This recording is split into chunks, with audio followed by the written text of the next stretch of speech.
글로벌 금융시장의 최근 상황에 대해서 살펴보도록 하겠습니다. 최근에 주가 지수를 보면 큰 변화가 없습니다. 우리나라 코스피의 경우에 3,200포인트 올라갔다가 다시 내려왔다가 이러한 이제 횡보세 움직임이고, 코스닥 지수의 경우에는 20년 만에 1,000포인트 회복했다가 다시 1,000포인트 밑으로 떨어진 그런 상황입니다.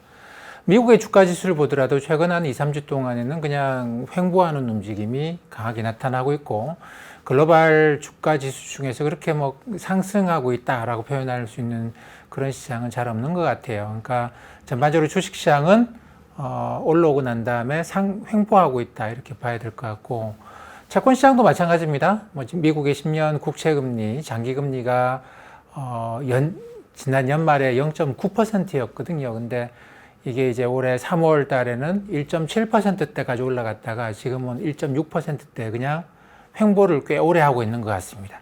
외환시장도 원화하고 달러와 환율 보시면 1110원, 20원 왔다 갔다 하고 횡보하고 있는 그런 모양이죠. 전 세계적으로 달러와 지수, 그러니까 유로나 엔에 대한 달러와 지수를 보더라도 큰 변화는 없습니다. 이렇게 전반적으로 시장이 큰 변화가 없는데, 큰 변화가 있었던 시장이 두 개가 있어요. 두 개가 있는데, 하나는 이제 우리가 가상자산이라고 부르기로 했죠.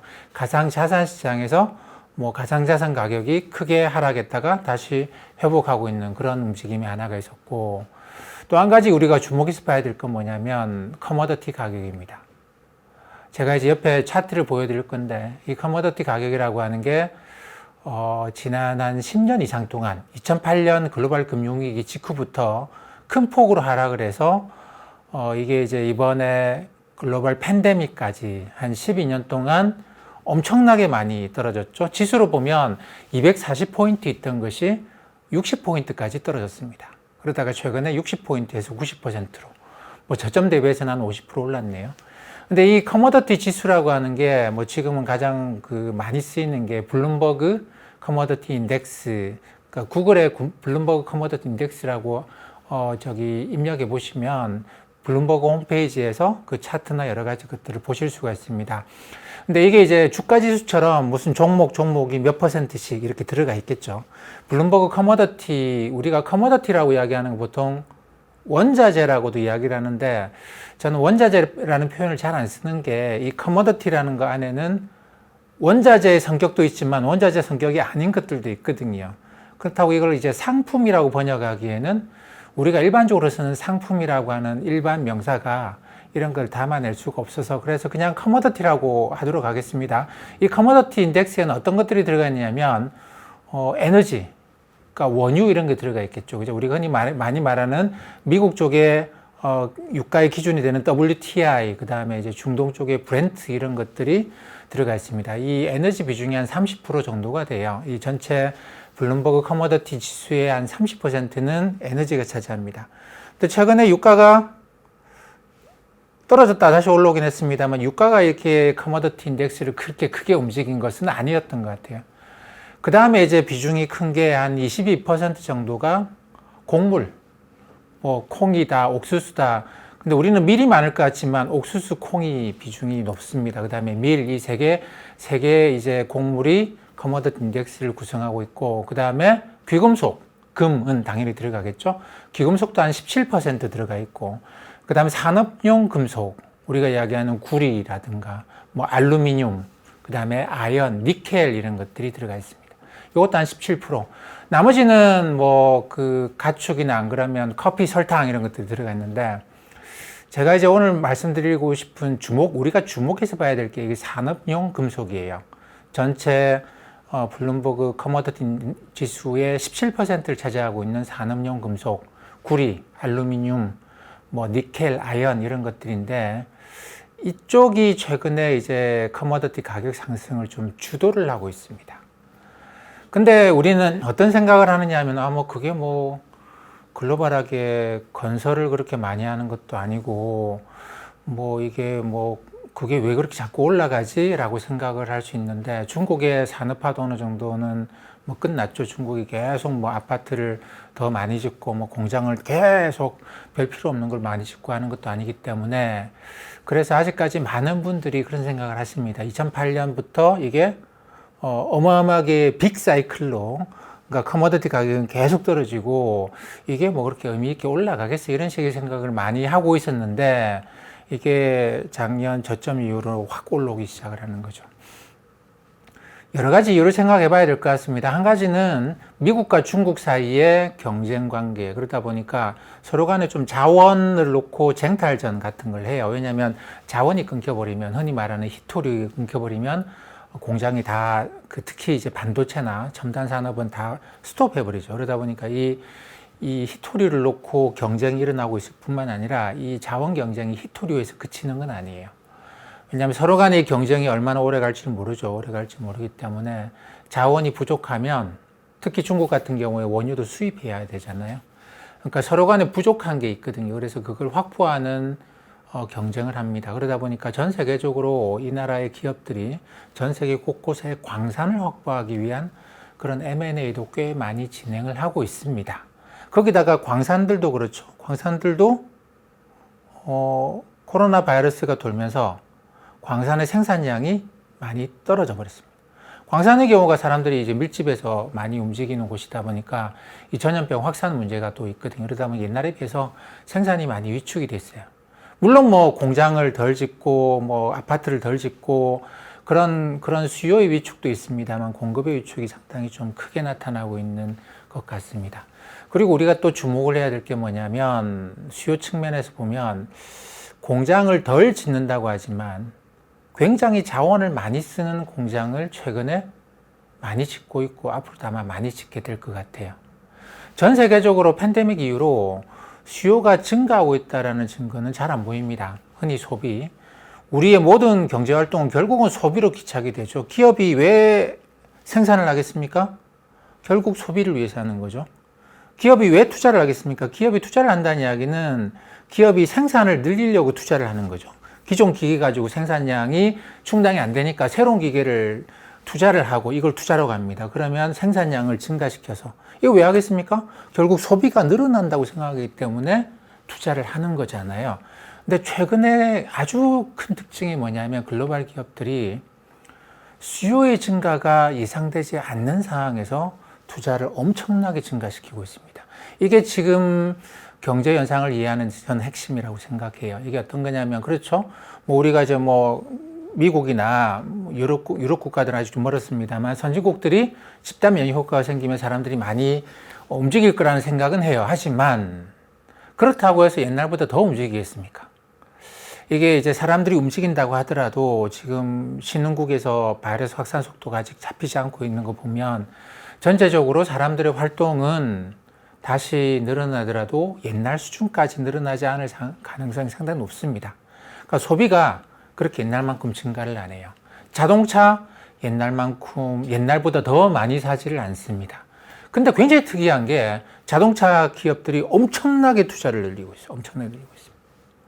왜냐하면 사람들이 자동차를 더 사기 때문에 더 살 거라고 생각해서 자동차 공장에 투자를 늘리는 게 아니고 사람들이 옛날에 사던 차는 안 사고 이제 전기차를 산답니다. 내연기관 차를 잘 안 사요. 대신에 전기차는 많이 사요. 다 합쳐보면 사람들의 자동차 수요가 증가한 게 아니거든요. 근데 기존에 깔려있는 라인은 전부 다 내연기관차, 뭐 휘발유, 경유차를 생산하는데 이거 그대로 계속 생산했다간 사람들이 아예 안 살 수 있단 말이죠. 그러다 보니까 기업들은 어떻게 하겠습니까? 기존에 잘 만들고 있던 라인을 걷어내고 새로운 전기차 라인을 깔 수밖에 없습니다. 투자가 대규모로 일어나죠. 그리고 이제 여기서 그 기존의 기업들은 가령 뭐 자동차 부품을 만든 자동차가 내연기관차 같은 부품 2만 개가 돌아간다고 하잖아요. 엄청나게 많은 기업들이 부품을 만든다고 돌아가고 있었죠. 이 기업들의 활동은 계속 위축이 되고 있는데 2차 전지, 자동차에 들어가는 그 2차 전지 만든다고 또 어마어마한 투자를 하고 있습니다. 어마어마한 투자를 하고 있습니다. 이것뿐이겠습니까? 에너지도 마찬가지죠. 친환경 에너지. 기존에 이제 뭐 석탄, 석유, 그 다음에 가스 이런 걸로 우리 에너지 만들어 왔어요. 그리고 지금까지는 우리가 인간이 해낼 수 있는 가장 낮은 단가의 에너지 생산은 석탄, 석유, 가스 이런 데서 나온 거거든요. 근데 이제 그거 하지 말고 비싸도 친환경 에너지라는 게 사실 이런 에너지에 비해서 화석연료 에너지에 비해서는 굉장히 비쌉니다. 단가가 비싼데 비싸도 친환경으로 바꾸재요. 그게 우리가 스스로 선택한 거잖아요. 우리가 인간이 스스로 선택해서 기존의 방식으로 갔다가는 이게 지난번 코로나 바이러스도 그렇지만 이게 우리가 사람들이 많이 의심을 하죠. 우리가 더 많은 자원을 지구에서 캐내려고 지구를 파괴하는 과정에서 박쥐한테서 이 바이러스가 왔다고 하는데 박쥐가 왜 인간 근처에 와서 이 바이러스를 퍼뜨렸겠느냐라는 거예요. 우리가 박쥐의 서식지를 없앴기 때문에 얘가 우리한테 와서 전염이 된 코로나 바이러스가 이제 인간한테 왔다라고 생각을 많은 사람들이 해요. 그러다 보니까 이렇게 가서는 안 되겠다. 우리가 그 발전 단가 좀 낮춰서 에너지 좀 더 쓰려고 하는 것보다는 비용을 더 들여도 좀 친환경적으로 가자. 그래야 오래 갈 수 있지. 지금 상태로 효율성, 단가를 낮추는 쪽으로 갔다가는 우리 오래 못 갈 것 같다. 뭐 이런 식의 생각을 사람들이 많이 하게 된 것 같습니다. 그러다 보니까 지금 기존에 가장 낮은 단가로 에너지를 생산하던 거를 발전소를 안 돌리고 굉장히 비싼 단가로 생산해야 되는 친환경 에너지 쪽으로 가요. 그러다 보니까 어떻습니까? 에너지 수요가 증가한 거 아니에요. 에너지 수요가 증가한 거 아닌데 근데 투자가 더 늘어난다라는 겁니다.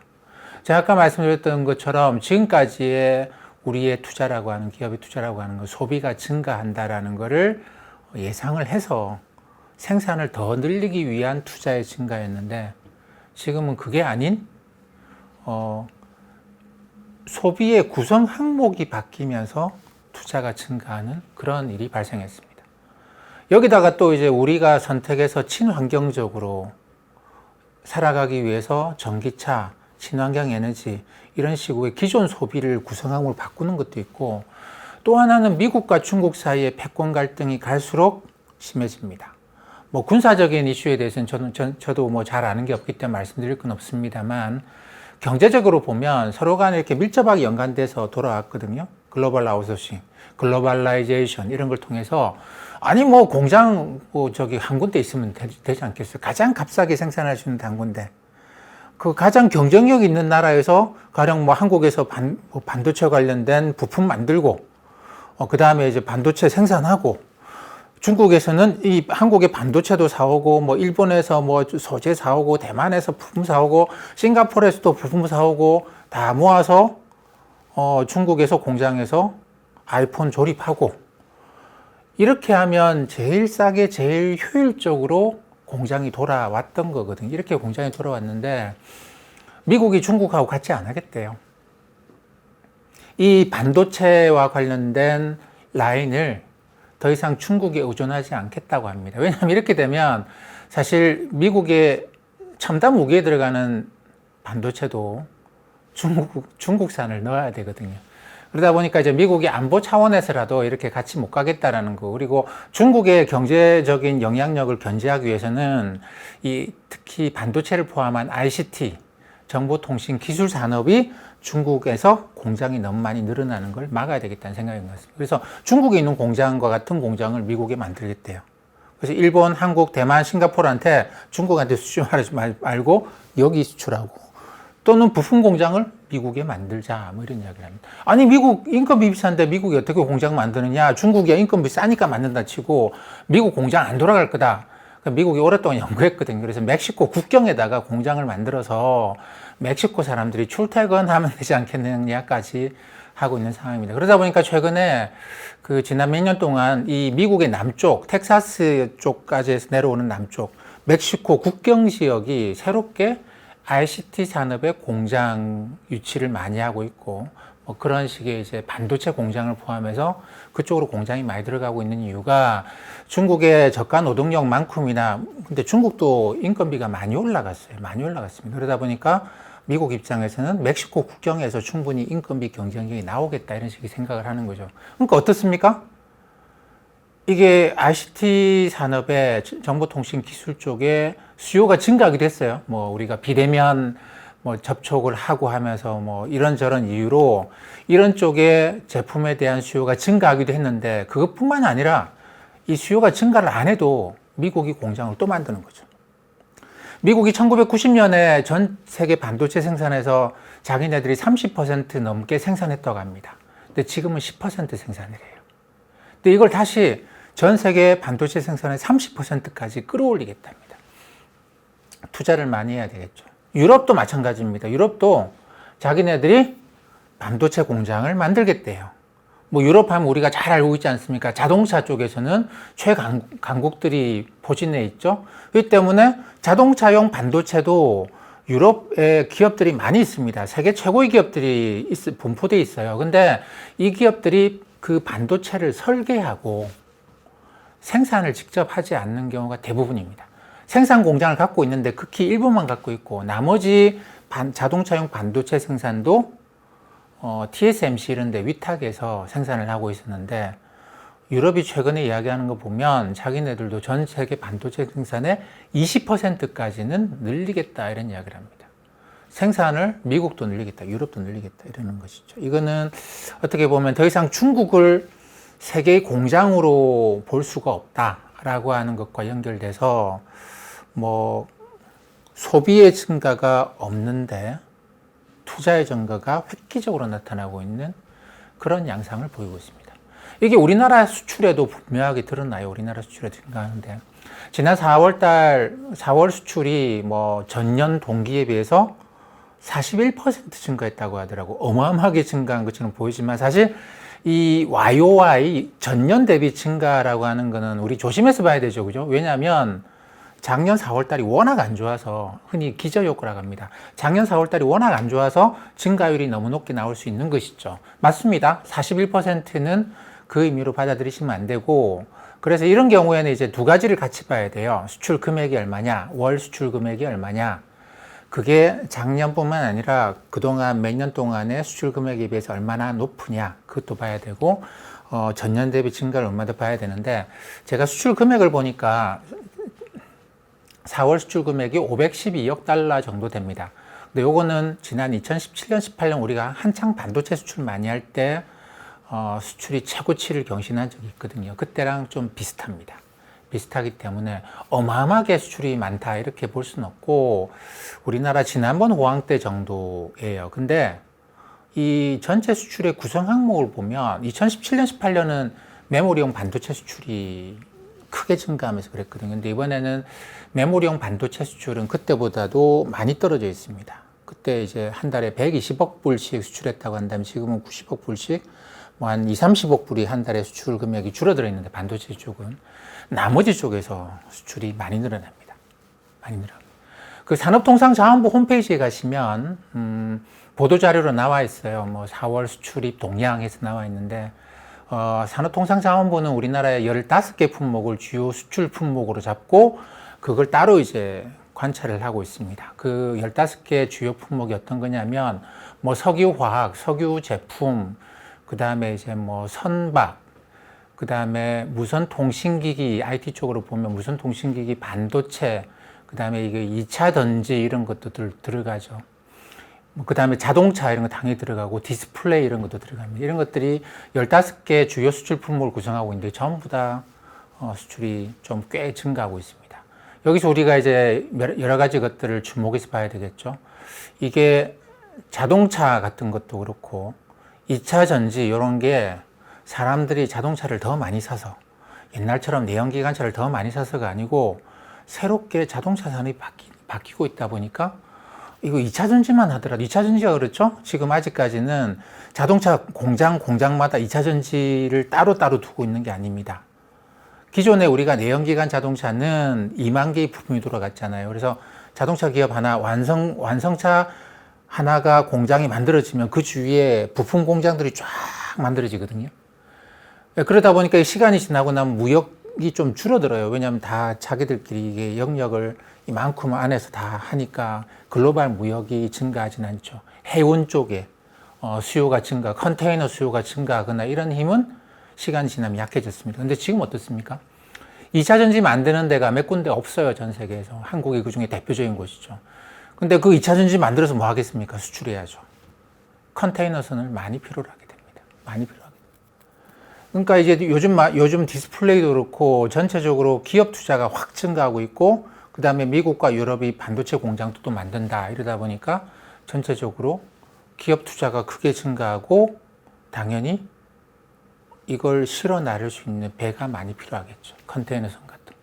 근데 컨테이너선들은 지금 상황이 좀 안 좋습니다. 왜냐면 이것도 코로나 바이러스 영향을 받죠. 그러다 보니까 항만들도 조업이 상당히 위축되어 있는 상황이고, 뭐 컨테이너선 하나 들어와 가지고 이걸 화물 처리하는데도 시간이 많이 걸려요. 그러다 보니까 컨테이너선이 그 물건을 실어 날라야 될 배들이 전 세계 주요 항구에 정박해 있습니다.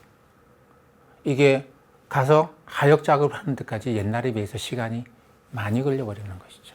그러다 보니까 이제 배는 필요한데 배는 다 바다에 둥둥 떠 있고, 그러다 보니까 마음은 급하죠. 이거 수출해야 되는데. 그러다 보니까 이제 해운 운임 가격이 막 폭등을 하는 이런 현상을 낳습니다. 해운 운임 가격이 막 폭등은 어떻습니까? 차라리 배 만들자. 새로 배 만들자. 그러면서 선박 수주가 증가하고 이런 식의 움직임이죠. 최근에 우리나라 주식시장에서 굉장히 특징적인 움직임이 이런 식이에요. 경기 민감주들이 움직입니다. 해운, 조선, 그 다음에 이제 금융도 은행 같은 것도 경기 민감주에 해당하는데, 왜냐하면 경기가 좋아지면 기업 부도가 잘 안 나요. 야, 좀 망할 것 같아 했던 기업들도 다시 살아났습니다. 조선회사들 그렇죠. 해운회사들. 이거 저거 큰일 났네. 이제 다 망한 거 아니야? 라고 생각했는데 이게 주가가 엄청나게 올라옵니다. 최근에 심지어 보면 뭐 조선사들 보면 PBR 1배 이로 올라가거든요. 그러니까 자기네를 갖고 있는 자산보다도 주식시장에서 가격을 더 많이 쳐주는 상황이 됐어요. 그러다 보니까 이 관련 기업들이 저 부도 나는 거 아니야? 라고 했던 게 화랑을 맞은 것이죠. 그러다 보니까 당연히 은행들도 이거 기존에 상각해야 되는 거 아니야? 라고 했던 게, 그러니까 손실 부담을 해야 됐다고 생각했던 게 다시 살아나는 그런 현상을 보이고 있습니다. 그리고 뭐 경기 좋아지니까 사람들이 이자를 지급할 수 있는 능력도 좀 올라간다고 생각해서 신용대출에 대한 금리도 계속 올리고 있는 상황이죠. 근데 경기 나쁘면 그럴 수가 없겠죠. 그렇기 때문에 은행 같은 것도 대표적인 경기 민감주라고 생각을 해야 되는데, 이런 종목들이 주가가 막 올라갑니다. 물론 뭐 공매도 재개가 되면서 이게 이제 공매도 재개되면 사람들이 투자자들이 그렇죠. 너무 비싼 종목에 공매도가 들어오지 않을까라는 걱정을 합니다. 근데 어쨌든 한국 주식시장 전반이 글로벌 주식시장보다 좀 많이 올랐어요. 글로벌 세계 지수에 비해서 지난 2020년부터 해서 지금 한 1년 4개월 동안 우리가 거의 2배 올라왔거든요. 글로벌 평균에 비해서는. 그러다 보니까 아무래도 비싼 쪽에 이제 공매도 압력이, 외국인들의 공매도가 들어오지 않겠는가라는 걱정 때문에 이게 주가 상승이 좀 많이 제약되어 있는 게 사실입니다. 근데 비싸도, 테슬라 같은 경우 그렇습니다만, 비싸도 계속 뭔가 올라갈 것 같은 희망이 있으면 이걸 모멘텀이라고 이야기를 하죠. 저는 주식 볼 때 밸류에이션, 모멘텀 이 두 가지를 굉장히 중요하게 생각하는데요. 밸류에이션이 비싸더라도 올라갈 수 있는 모멘텀이 있다고 생각되면, 그러면 공매도가 함부로 들어오지 못하겠죠. 그러다 보니까 사람들이 뭐 주식은 지금 다들 비싸다라는 생각을 좀씩 합니다. 뭐 너무 비싸다는 아니어도 좀 비싸다. 근데 그럼 여기서 공매도를 피하려 그러면 모멘텀이 있는 종목들에 집중하자. 무엇이 모멘텀이 있지? 경기가 이렇게 좋아지고 아직까지 저렇게 해상 운임이 계속 올라가고 있는 상황이면, 이쪽과 경기 민감주를 갖고 있으면 실적이 앞으로도 좋아질 거라는 희망을 사람들이 계속 갖지 않겠나? 그러면 공매도가 잘 못 들어오겠지? 이런 식의 생각 가지고 경기 민감주 쪽으로 투자자들이 좀 많이 모여들고 있는 것 같습니다.